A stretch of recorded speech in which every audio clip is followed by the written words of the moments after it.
Bismillahirrahmanirrahim. Assalamualaikum warahmatullahi wabarakatuh. Para pemirsa Rindu Tanah Suci Jak TV yang dirahmati Allah Subhanahu wa taala.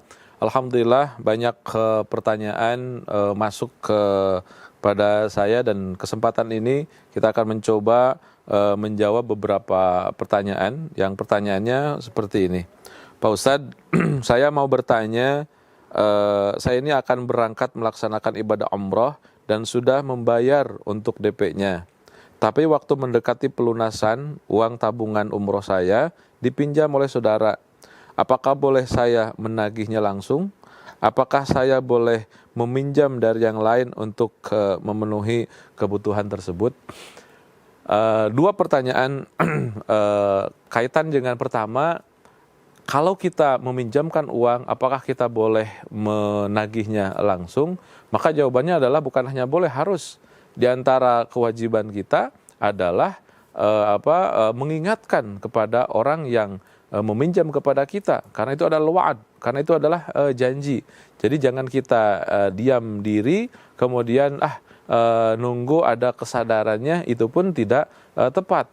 Kalau ada hitung-hitungan hak adami, kita meminjamkan kepada orang tersebut, maka kita pun harus mengingatkan, wahai fulan, bukankah engkau sudah berjanji pada tanggal sekian akan menyelesaikan begini? Itu harus diingatkan. Namun tentunya ketika jawabannya ataupun juga kondisinya tidak memungkinkan, tentunya kita harus pun bisa mengikuti dan juga menjawabnya serta menghadapinya dengan akhlak yang baik seperti akhlaknya Rasulullah Sallallahu Alaihi Wasallam. Kemudian yang kedua, apakah boleh meminjam ke yang lain untuk bisa melaksanakan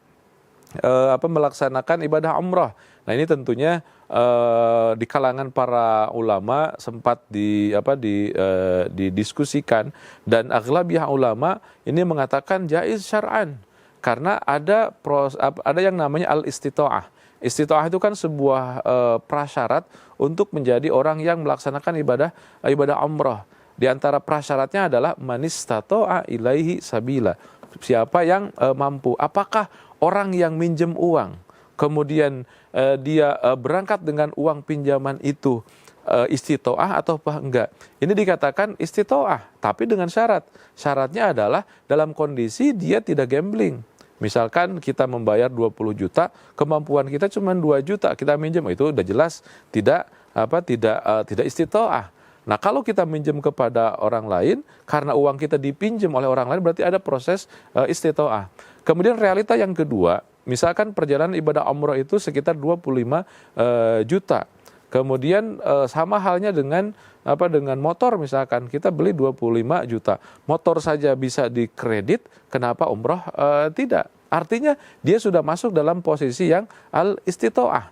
Jadi boleh, saya setuju dengan para ulama yang mengatakan proses untuk minjam untuk berangkat melaksanakan ibadah umrah, mau dibayar di awal ataupun juga setelahnya, itu tidak masalah, karena itu menjadi catatan hutang. Artinya proses istita'ah pun termasuk di dalamnya adalah dengan uang pinjaman. Jadi uang dipinjam untuk melaksanakan ibadah umrah, hadza jaiz syar'an, dibolehkan. Nah, tentunya untuk penanya tadi, yang harus dimunculkan adalah bahwa ruh ataupun juga mentalitas dalam menjalankan ibadah ini. Mentalitas yang dimunculkan dalam ibadah ini adalah kita ingin masuk dalam peranatan nilai Islam yang paripurna.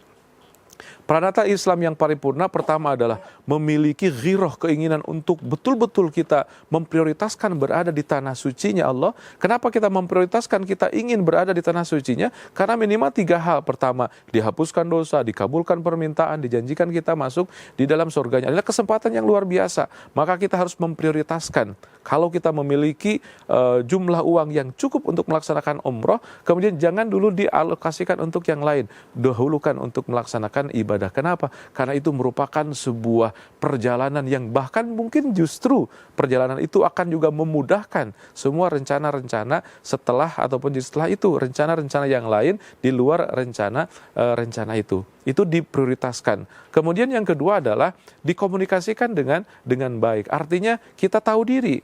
Di antara proses komunikasi adalah kita tahu diri, apakah kita mampu ataukah tidak, apakah kita bisa membayar ataukah tidak. Saya yakin dalam kondisi zaman sekarang perjalanan ibadah umroh siapapun bisa. Kenapa? Kita harus yakin bahwa ibadah umroh bukan bagi mereka-mereka yang punya uang. Bagi siapa? Bagi mereka-mereka yang memantaskan dirinya menjadi tamunya Allah. Tanah suci itu milik siapa? Milik Allah. Yang memberangkatkan ke sana siapa? Allah. Terus kita ngapain? Kita hanyalah mampu memantaskan diri menjadi orang yang dipanggil oleh Allah. Pertanyaannya, bagaimana agar kita bisa memantaskan diri? Ini yang harus kita gali. Salah satu di antaranya, memantaskan diri adalah menjadikan diri kita senantiasa bisa bersyukur dan mensyukuri apapun yang ada. Karena dalam aturan ataupun juga dalam rumusan Allah, kita lihat dalam surat Ibrahim, wa idz ta'adzana rabbukum la in syakartum la azidannakum. Kalau kita pandai bersyukur, Allah akan tambahkan. Agar kita bertambah rezeki kita, satu saja apa? Syukur yang ada, maka kita akan diberangkatkan oleh Allah Subhanahu wa taala. Mudah-mudahan penanya tadi betul-betul bisa menambahkan ruh dan juga keinginan semakin bertambah, bahwasanya tanah suci itu adalah satu-satunya juga solusi yang harus kita prioritaskan. Selamat dan semoga kita bisa melaksanakan ibadah dengan baik. Assalamualaikum warahmatullahi wabarakatuh. Selamat datang di Gateway Tours and Travel. Kami siap melayani Anda dengan sepenuh hati.